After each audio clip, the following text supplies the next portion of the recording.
Hello and welcome back to Bug Rounds. On this channel we like to discuss all things creepy crawly, so if that's something that interests you, please consider subscribing to the channel. So I've got some good news and some bad news. Good news, my camera is finally fixed.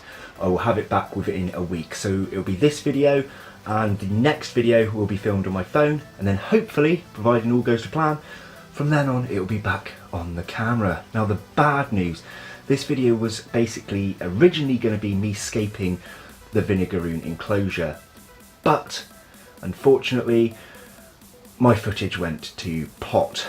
It was jittery on this phone, it didn't record properly, and it popped itself back into portrait mode as soon as I popped it on this tripod. Now it was facing downwards, it was held landscape, but my phone just popped it straight back to portrait. It was so frustrating.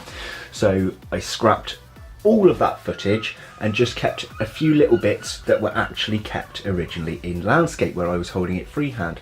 So what I'll do is I'll show you a clip of what I had previously recorded now, showing you what the VINEGAROON enclosure did look like. Right, excuse all the mess, I've got polystyrene everywhere, but this is the current enclosure for the VINEGAROON. It is just sat down there. Now it did have a hide, a water dish, the moss was all nicely well presented, but it's utterly destroyed it. So we're going to take the VINEGAROON out there, pop it in here temporarily, rescape this enclosure. Let's do it. So yeah, that was some previous footage, so it was pretty bland, it completely and utterly destroyed it.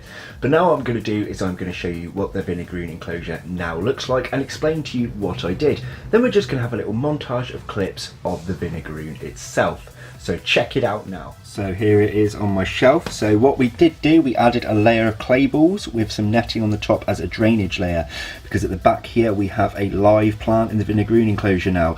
Water dish, and we made this hide. In fact, let me open this up. I don't know if I can do this one-handed. Oh, how does Exotics Lair do it? There we go. And as you can see, I built in a little hide under here, and the VINEGAROON is just sat up on the top at the moment on the moss.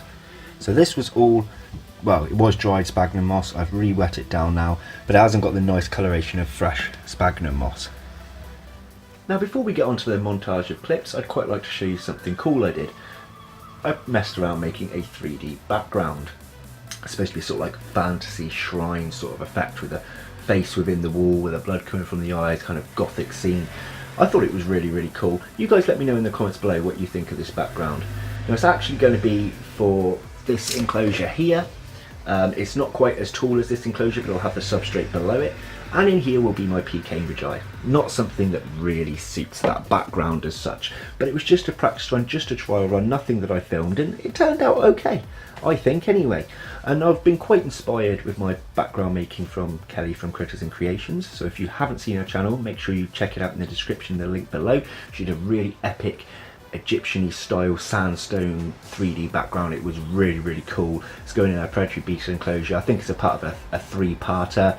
She made an awesome hide and water dish, and she's also got to put it all together, and it'll be really cool, so you may want to check that out. I just want to apologise, this video wasn't what I wanted it to be, and thank you for bearing with me while I haven't had my camera and mistakes have been made in the past couple of weeks filming off this phone. But without further ado, enough of the chit chat, please enjoy my little montage of clips of my VINEGAROON. Thanks for watching guys, take care, see you in the next one, bye bye.